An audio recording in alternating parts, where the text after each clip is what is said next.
এইবিলাক মুখ্যমন্ত্ৰীয়ে সংবিধানৰ শপত লৈছে। তাৰপিছত তেখেতে অসাংবিধানিক কথা বাৰ্তা কৈ অসমৰ জনগণৰ মাজত ভয় ভাৱ আনিবলৈ চেষ্টা কৰি আছে, যাতে অসম আন্দোলনৰ নিচিনা এটা পৰিস্থিতি আনিব পাৰে যে গোটেই বাংলাদেশে অসম গ্ৰাস কৰিব আৰু ৰাজাকাৰ বাহিনী আহি কচুকটা দিব। এইবিলাক কথা সেই সময়ত খুব চলিছিল। সেই গতিকে আমাৰ সকলো মানুহ চিন্তিত হৈছিল। আমি নিজেও অসম আন্দোলনত এটা সময়ত অংশগ্ৰহণ কৰিছিলোঁ।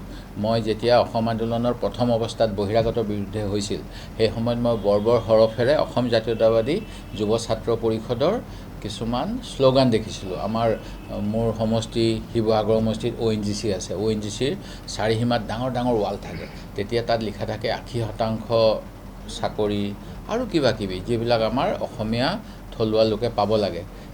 এই গোটেইবিলাক কিন্তু যোৱা সময়ছোৱাত বিভিন্ন আন্দোলন সফল পৰিসমাপ্তিৰ পিছতো হোৱা নাই।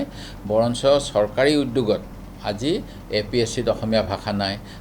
যিবিলাক আপোনাৰ থলুৱা লোকৰ বাবে যিটো 1956ৰ এমপ্লয়মেণ্ট এক্ট আছে, য'ত কোৱা হয় যে তৃতীয় চতুৰ্থ শ্ৰেণীৰ চাকৰিসমূহ স্থানীয় যুৱকে পাব লাগে। এই গোটেইবিলাক উলংঘন কৰি আছে আৰু উলংঘন কৰি পেলাই তেখেতে এতিয়া চিনাকি অচিনাকিৰ কথা কৈছে। অৰ্থাৎ যিখিনি মানুহে চৰকাৰৰ পৰা ফ্ৰীতে দিয়া নিচিনাকৈ, মানে কিছুমানে ভাল কাম কৰিছে, মই ক'ম 1500 টকা ল'বলৈ বিচৰা নাই। যিবিলাকে মুখ্যমন্ত্ৰীৰ উদ্যমিতা আঁচনি, আত্মনিৰ্ভৰ অসম আঁচনি বাদ দি নিজৰ দমত অসমৰ কাৰণে পৰিয়ালটো চলাই আছে, নিজৰ পৰিয়াল চলাই আছে, অসম চলাই আছে, মুখ্যমন্ত্ৰীৰ কাৰণে সেইবিলাক কিজানি অচিনাকি। ইতিমধ্যে যিসকল অসম চালক সন্থাই প্ৰতিবাদ কৰা মই কালি দেখা পাইছোঁ। তেওঁলোকে কিয় প্ৰতিবাদ কৰিব লগা হ'ল? যিহেতু তেওঁলোকে মানে মুখ্যমন্ত্ৰীক তেল মাৰি মাৰি আঁচনিখনত অন্তৰ্ভুক্ত হোৱা নাই। মুখ্যমন্ত্ৰী চাগে চকু পিৰিয়নি হৈ যায় এই উবেৰবিলাক দেখিলে। মোৰ পৰা পইচা নোলোৱাকৈ অসমীয়া যুৱকবিলাকে কেনেকৈ আত্মনিৰ্ভৰ হ'ব পাৰিছে। মুখ্যমন্ত্ৰীয়ে ভাবে যে তেওঁ গাত ধৰি তেওঁক ভেজা দিলেহে মানে আত্মনিৰ্ভৰ হ'ব পাৰি। কিন্তু বহুত অসমীয়া যুৱক আছে যিসকলে এইবিলাক কাম নীৰৱে কৰি আছে। মই এনেকুৱা বহুত পাইছোঁ। এতিয়া মই ক'ব বিচাৰোঁ এটা চমু উদাহৰণ, আপোনালোকে ৰাজনীতি বুলি নাভাবিব। গুণগুণ চেতিয়া কিছুদিন মোৰ ঘৰলৈ আহিছিলে।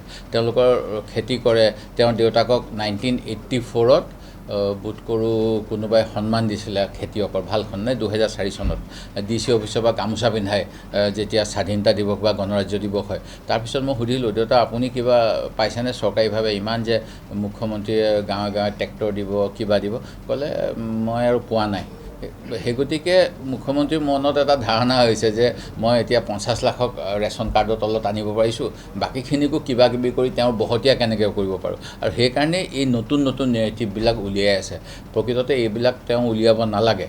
আমাৰ কথা হ'ল, বাংলাদেশী আহিছে যদি বাংলাদেশীবিলাকক ধৰি বান্ধি আমেৰিকাই যেনেকৈ চেইন লগাই নিৰ্লজ্জভাৱে ভাৰতৰ বৈদেশিক মন্ত্ৰী প্ৰধানমন্ত্ৰীয়ে এটা মাত নামাতিলে। তেওঁলোকে গৈছিলে, যোৱাৰ পিছত তেওঁলোকে বোধ কৰোঁ কিছুদিন বেছিকৈ আছিলে।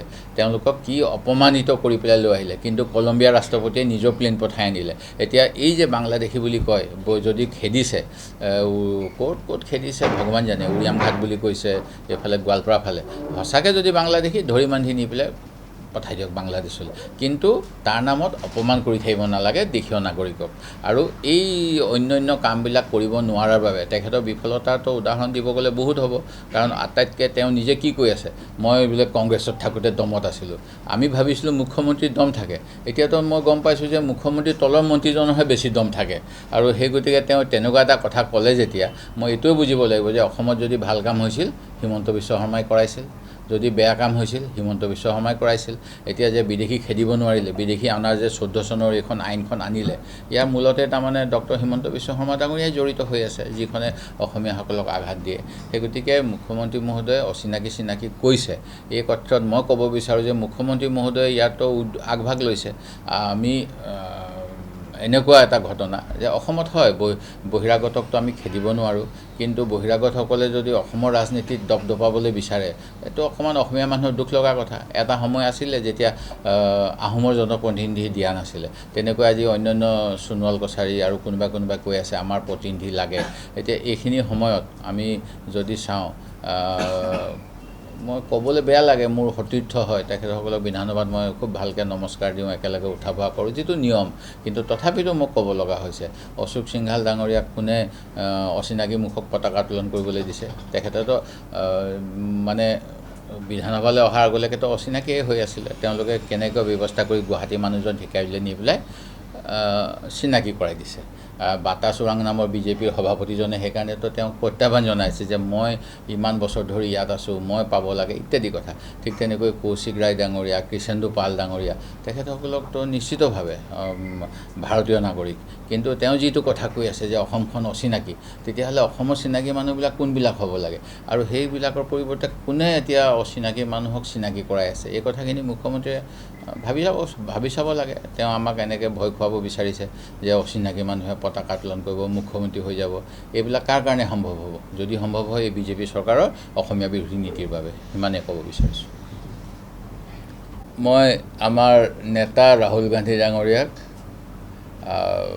আন্তৰিক কৃতজ্ঞতা জনাইছোঁ যে সংবিধান ৰক্ষাৰ বাবে যোৱা সময়ছোৱাত তেখেতে যেনেধৰণে চেষ্টা কৰি আহিছে, তাৰ বাবে তেখেতে ৩,৫০০ কিলোমিটাৰ ভাৰতজোৰ যাত্ৰা কৰিলে আৰু পুনৰ অশান্ত মণিপুৰৰ পৰা, য'ত প্ৰধানমন্ত্ৰীয়ে যাবলৈ সাহস নকৰিলে, তাৰ পৰা ভাৰতীয় নাগৰিকৰ ন্যায় সন্মান দাবী কৰিবলৈ তেখেতে ন্যায় যাত্ৰাও আৰম্ভ কৰিছিল, যিটো মোৰ সমষ্টিৰ মাজেৰেও গৈছিল। আৰু এতিয়া আটাইতকৈ ডাঙৰ কথাটো হৈছে যে বিজেপি দলে সৰ্বদেশত যিটো ভাৰতীয় মানুহক সপোন দেখাইছিল, এই সপোনবিলাক যে নিৰ্বাচনী জুমলা অমিত শ্বাহ ডাঙৰীয়াই কাহানি বাই স্বীকাৰ কৰি থৈছে। তাৰপিছতো তেখেতসকলে কেনেকৈ জয় লাভ কৰে, ই এটা সাঁথৰ আছিল। এই সাঁথৰৰ কিন্তু ভাঙিবলৈ সক্ষম হ'ল মোৰ নেতা ৰাহুল গান্ধী ডাঙৰীয়া।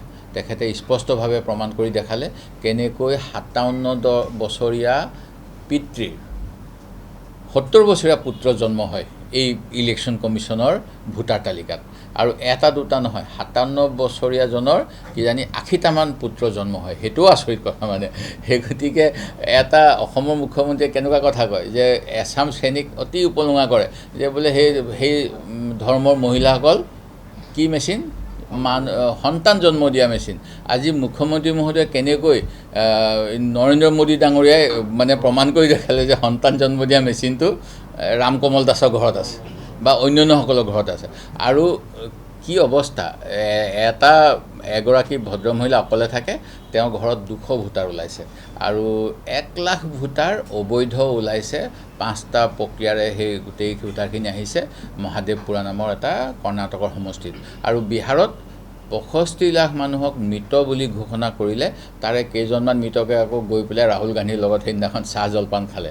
সেই গতিকে এই গোটেইবিলাক যে গণতন্ত্ৰক হত্যা কৰি, ইলেকশ্যন কমিশ্যনক অপহৰণ কৰি বিজেপি দলে আমাৰ দেশত অপশাসন কৰি আছে, তাৰ বিৰুদ্ধে আজি ৰাহুল গান্ধী ডাঙৰীয়াই ২০খন জিলা বোধকৰো ১৫ দিনৰ এটা যাত্ৰা আৰম্ভ কৰিব। আমাৰ সম্পূৰ্ণ সমৰ্থন আছে।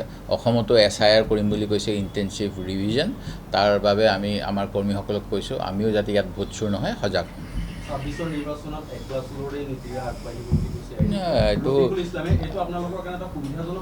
নাই, তেখেতৰ দলৰ কথাবিলাক তেওঁৰ দলে গম পাব। আমিতো একলাচ হ'লেও নহয়, আমি যিবিলাকে বিজেপিক বিৰোধিতা কৰে প্ৰকৃতভাৱে আৰু ইলেকশ্যনৰ সময়ত উল্টা নামাৰে, মানে উল্টা চশমা হৈ নাযায়, সেইবিলাকৰ লগত আমি সম্পূৰ্ণ একেলগে থাকিম। সেই কথা আমাৰ সভাপতিয়েও কৈছে, আলোচনা আৰম্ভ হ'ব।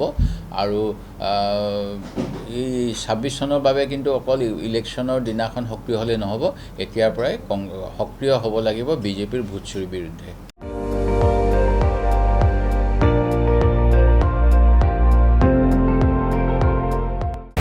আপুনি চাই আছে ND24, সৰ্বশ্ৰেষ্ঠ নহয়, সৰ্বোত্তমৰ দৌৰা।